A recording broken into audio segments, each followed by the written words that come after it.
My mother's words sliced through the room sharper than the cake knife she gripped.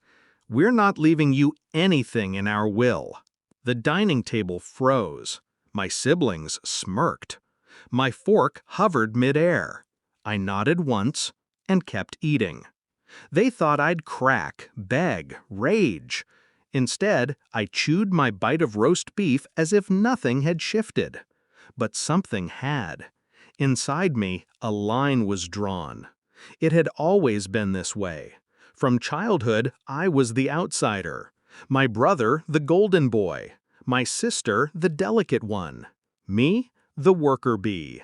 Invisible unless they needed something done. When I paid for Mom's prescriptions, it was forgotten. When I covered Dad's overdue bills, no one said thank you. But the one time I missed a family barbecue, I was branded selfish. I spent years playing along, keeping my head down, believing blood meant loyalty. But loyalty, I learned, was a one-way contract. The cracks had shown slowly. Once, I overheard Mom on the phone, "Audrey will be fine. She doesn't need us. The house goes to Brian, of course." Another time, my sister asked me to co-sign her loan. When I hesitated, she hissed, "You're just jealous I'll get more than you when they're gone." It wasn't the money, it was the contempt, the way they dismissed my worth, as if I were a placeholder in my own family. So when Mom declared it openly at her birthday table, I didn't flinch. I had already shifted into silence, the most dangerous weapon.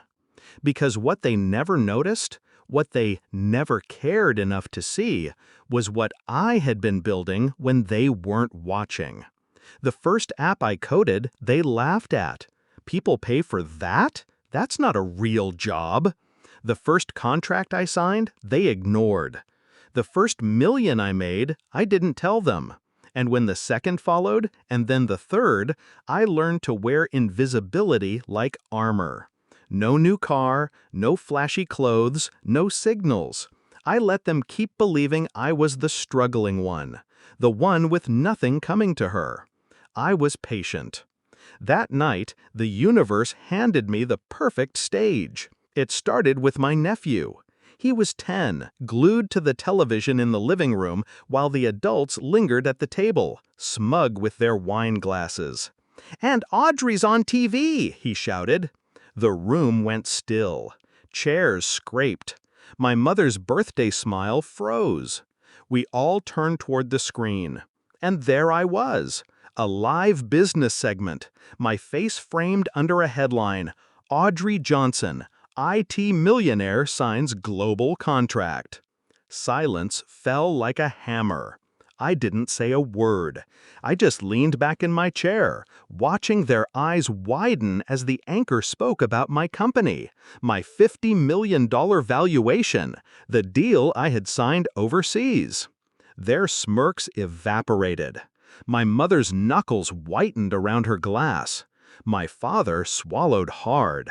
For once, they looked at me, not through me.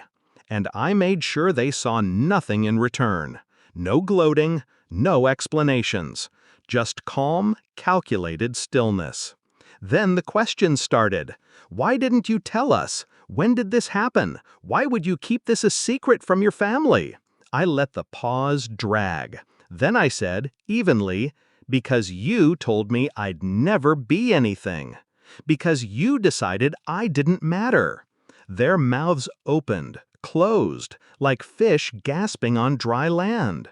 The irony is, I don't need their will, not their house, not their money, not their crumbs of approval. But they need the illusion of superiority, of being in control. And in that moment, watching them stare at the screen, realizing I had surpassed every limitation they chained me with, they knew the truth. They had cut me out. And in doing so, they had cut themselves off from me forever. Since that night, the calls haven't stopped. My sister suddenly wants to collaborate. My brother suggests investing together. My parents hint at rewriting the will. I let them talk. Then I hang up. Because the revenge was never about money. It was about silence.